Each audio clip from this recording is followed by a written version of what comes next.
Donc vous êtes David El-Kaïm. Absolument. Donc voilà, et les services secrets israéliens, donc Aman, Mossad, Shin Bet.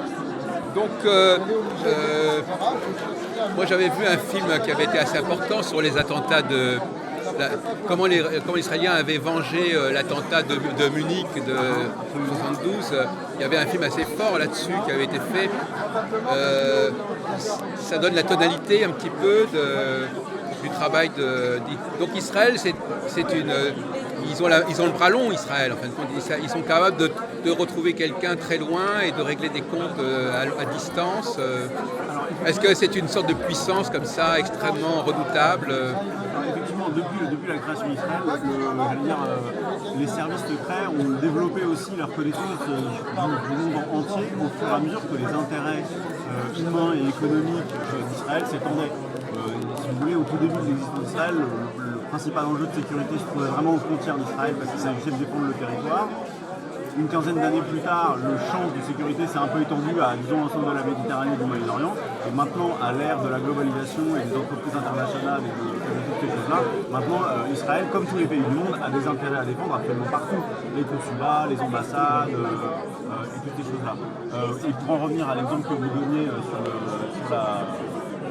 sur ce qu'on a appelé la vengeance de Munich, alors justement on en parle dans le livre, à la fois c'est une opération emblématique effectivement du travail des services, mais ça l'est à double titre, c'est-à-dire qu'à la fois ça a demandé un travail de recherche très très minutieux pour retrouver les gens et se mettre en situation de les exécuter, il n'y a pas d'autre mot. Et à la fois ça fait partie aussi d'une des bavures, d'une des erreurs qu'on liste dans le livre, c'est-à-dire qu'en 73 à Lillehammer en Norvège, ils pensaient avoir identifié un des responsables du commando et ils l'ont abattu à la sortie je crois que c'était à la sortie d'un bar et en fait il s'est trouvé qu'il n'avait rien à voir avec les attentats malheureusement, donc ils ont tué un innocent comme ça. Et le film en parle de ça, il le dit, je me souviens plus. Le film Munich, je ne saurais pas vous dire. Nous on présente ça parce que justement comme je disais c'est une des erreurs. Donc voilà, donc quelle était la raison d'être de ce livre? C'était pour montrer avoir un autre regard sur leur activité, leur donner une autre image, pour signaler des choses qui avaient été cachées. Donc les services secrets, évidemment, c'est les secrets des services secrets, on pourrait dire quelque part. Alors il y a un peu tout, il y a que déjà c'est souvent les services secrets israéliens, quand on pense services secrets israéliens, on pense prioritairement au Mossad, c'est le plus connu, et c'est pas le plus important, et c'est pas le plus grand, et c'est pas le seul surtout, il y en a deux, il y en a plusieurs autres, mais on a surtout axé nos travaux sur le Shin Bet, le Mossad et l'Aman, qui en fait est le plus grand.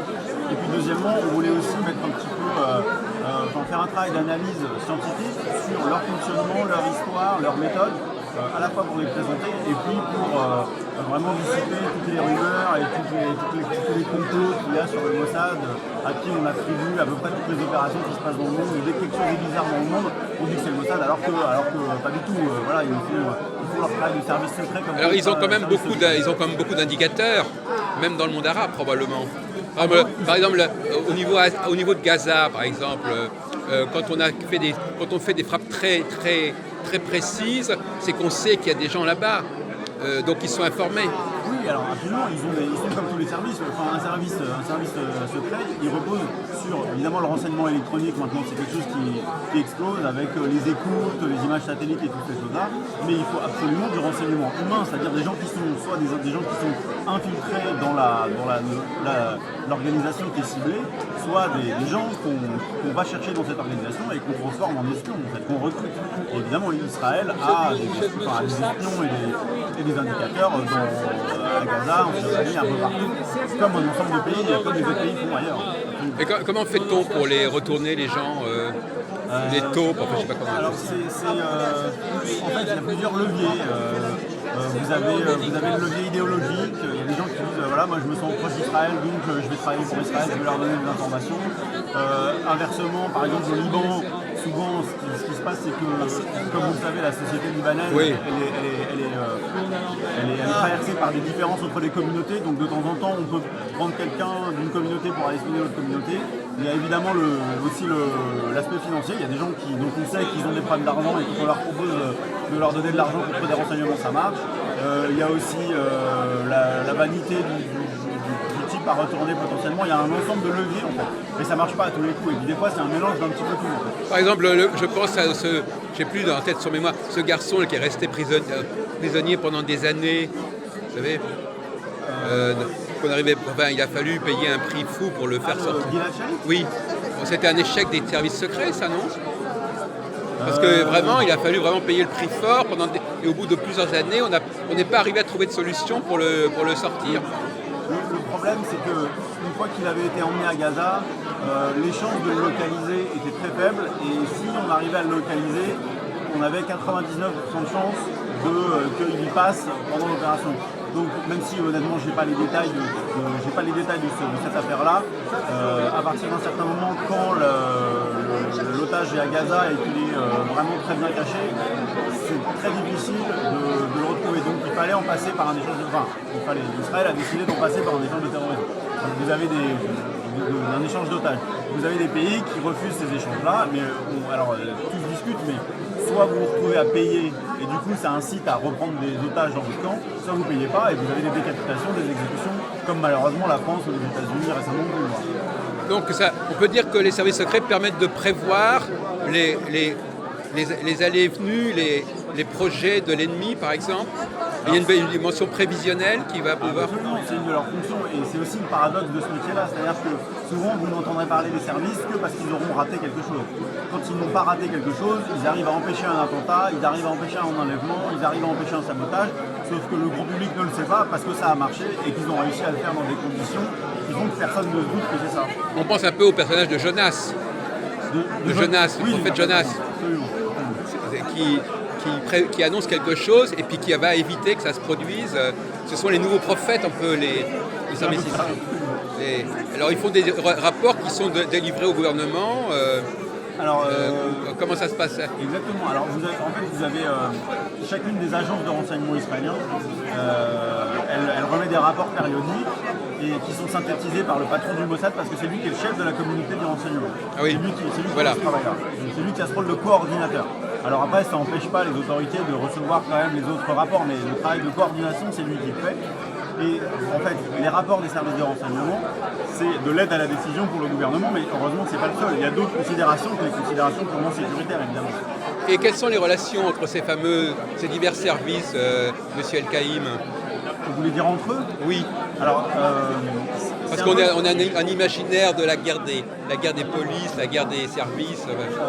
Très honnêtement, il y a un peu de ça, effectivement, de la guerre des agences, mais c'est pareil dans tous les appareils administratifs, c'est pareil dans tous les appareils sécuritaires. Si vous allez aux États-Unis, entre le département, la NSA, la CIA et tout ça, il y a aussi ces querelles-là.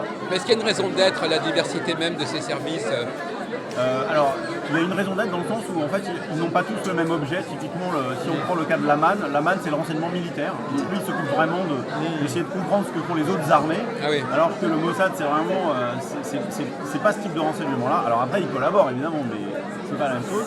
Et après, il est assez sain que les agences de collègues du renseignement soient multiples et quelque part soient en rivalité, parce que ça vous permet de ne pas avoir le même son de cloche à tous les coups. Il y a une émulation aussi, exactement. Mais vous-même, vous n'avez jamais été tenté par ce domaine, par cette carrière? Non. Je crois qu'il faut connaître ses limites et moi, je crois que c'est pas un métier pour moi, très clairement. Est-ce que c'est le mot espionnage qui correspond aussi pour ce genre de service? Au sens large, espionnage ou contre-espionnage? Au sens large, oui, absolument. Oui, terrorisme, contre-terrorisme, espionnage, absolument. Parce qu'il y a aussi de la collecte de l'information, tout simplement en allant, dans cet exemple-là, si vous arrivez à mettre la main sur Et comment se passent les relations entre les services secrets israéliens et les services secrets français, par exemple? Avec les services secrets entre eux collaborent, ça arrive, il y a de l'échange d'informations, mais chacun est très réticent à communiquer de l'information à l'autre. Ah oui. Voilà. Mais ponctuellement, ça peut arriver, et il y a des dossiers sur lesquels ils travaillent vraiment ensemble, et où ils peuvent se passer de l'information de façon assez satisfaisante. Mais ça dépend des affaires. Alors comment avez-vous procédé pour constituer votre dossier alors l'essentiel du travail, en fait, même si on pense qu'il n'y a rien qui est écrit sur les services, ou il n'y a rien qui est écrit sur les services, c'est pas complètement vrai. Vous avez une masse d'informations énorme, que ce soit sur Internet, sur les blogs, dans les lettres périodiques. ou même dans les livres. Donc le gros du boulot, c'est plutôt de récupérer l'information, de la traiter, de la synthétiser et d'essayer de la vérifier en fait. Le plus dur c'est ça. Et nous c'est l'essentiel de notre travail, ça a été de faire ça, de la prendre, de la recouper et d'être sûr que ce qu'on disait correspondait à ce qui s'était passé. Alors, est-ce que vous pouvez nous parler un peu d'une question un peu subsidiaire est-ce que vous avez une idée de ce qui se prépare pour l'avenir du Moyen-Orient? C'est une très vaste question du point de vue des enjeux géopolitiques. On voit bien que là on est vraiment à un tournant entre les printemps arabes, la possible signature d'un accord sur le nucléaire iranien. Donc ça déjà c'est vraiment des grands bouleversements. Par ailleurs, il me semble que sur le conflit israélo-palestinien, 2014 sera vraiment l'année de la fin du statu quo, en gros, oui. Parce que avec l'échec, même si il n'est pas complètement terminé le processus qui avait été réengagé par John Kerry, là il semblerait que maintenant il y a un grand nombre de pays qui fassent le constat que la logique d'Oslo, c'est-à-dire le bilatéral entre les Israéliens et les Palestiniens, ne marche pas, pour un ensemble de raisons. Donc on va vraisemblablement sortir de cette logique. Avec peut-être quelque chose au Conseil de sécurité, c'est pas impossible. Voilà. Et la partie va pas être simple à jouer pour Israël. Ça, mais quelles sont les options? Alors, on arrête l'histoire des deux États ou est-ce qu'on opte pour un État palestinien réduit? Enfin, quelles sont les perspectives? Là, il y a un paradoxe parce que la solution à deux États fait l'unanimité au sein de la communauté internationale. Dans le discours, même Benjamin Netanyahou en 2009 à Bar-Ilan a dit qu'il était favorable à cette solution. Mahmoud Abbas et l'ensemble des pays arabes à travers l'initiative arabe de paix ont, comme on dit en bon français, endossé cette idée. Simplement, la situation sur le terrain en Cisjordanie, chaque jour fait que maintenant il y a des gens qui se demandent si cette solution elle est encore faisable. Moi, mon analyse, c'est qu'il n'y a pas d'autre choix, parce que sinon, à terme, c'est un État binational.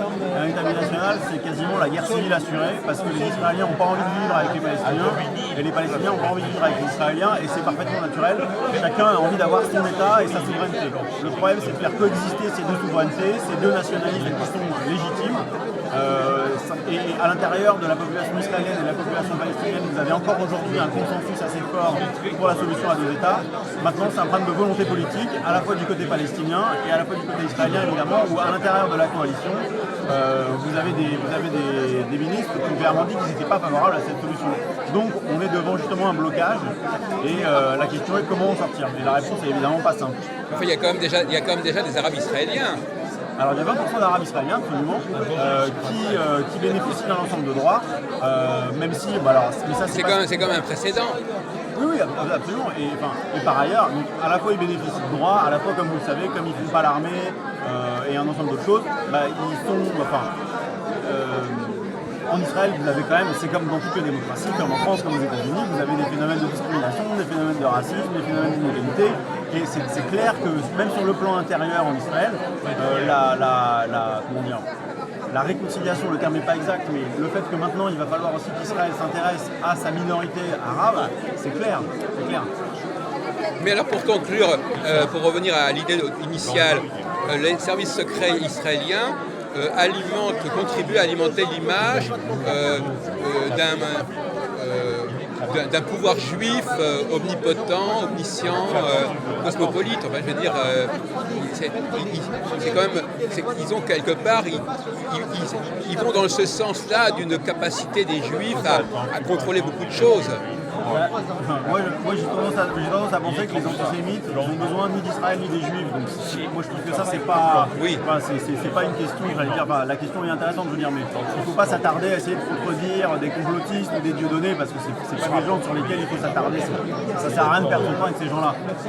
Israël, comme tous les pays du monde, a une diplomatie d'influence, comme tous les pays du monde a des services secrets, comme tous les pays du monde défend ses intérêts, et chacun avec ses atouts, c'est ni plus ni moins. Il n'y a évidemment pas de pouvoir occulte, ni d'Israël, ni de service de renseignement, évidemment pas. Et alors Éric Denessé, vous êtes complétés tous les deux? Absolument, parce qu'en fait le spécialiste des renseignements vraiment c'est Éric Denessé qui dirige le Centre français de recherche sur le renseignement. Ah d'accord. Voilà, et moi je suis plus spécialisé sur les aspects géopolitiques. Bon écoutez, je vais vous laisser à vos lecteurs. Merci beaucoup. Merci beaucoup. Merci beaucoup. Au revoir. Bonjour madame.